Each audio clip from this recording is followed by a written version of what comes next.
Don't give me any 2018 feminist nonsense to this answer.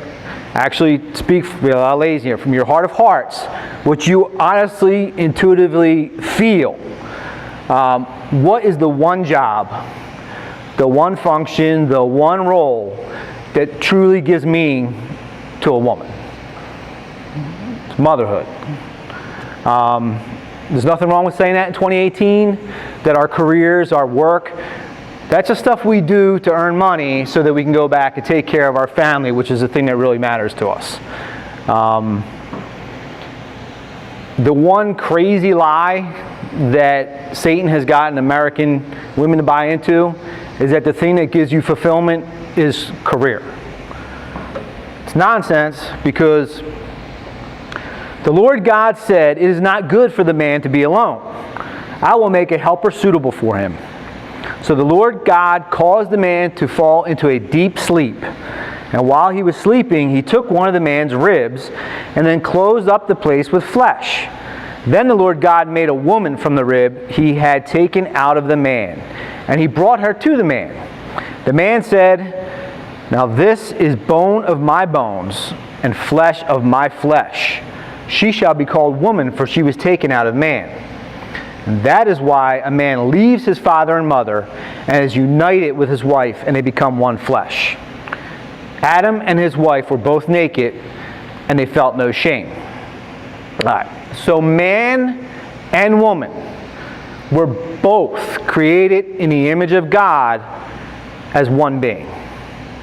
Now this word, Selah, that's the word for rib. And I honestly don't know why, unless it's the patriarchy, why they translate it to rib in Genesis 2:22. This word Selah is written 41 times in the Old Testament. 19 times alone in the book of Exodus, which was written by Moses, who also wrote Genesis.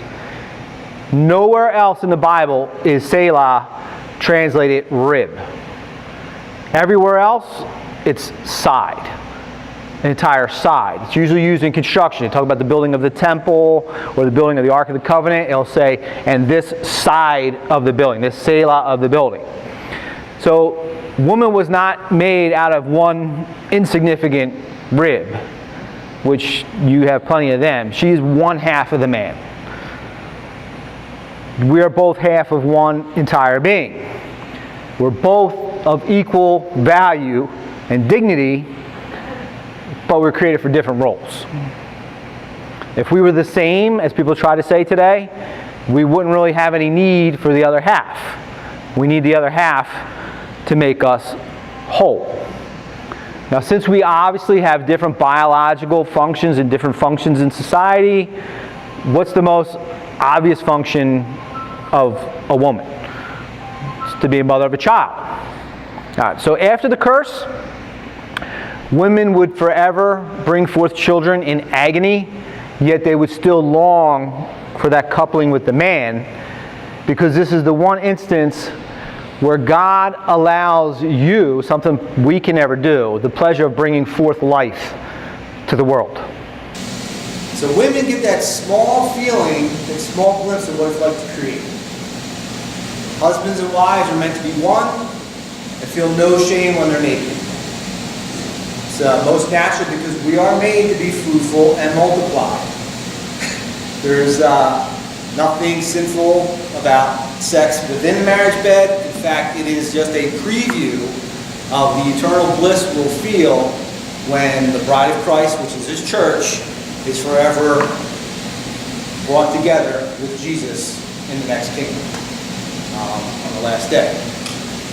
So for some women wanting to throw this away just to sell widgets, it's kind of insanity, and it also explains why there's so much misery today. When you operate a machine contrary to the instruction manual, to the owner's manual, you're just going to grind it.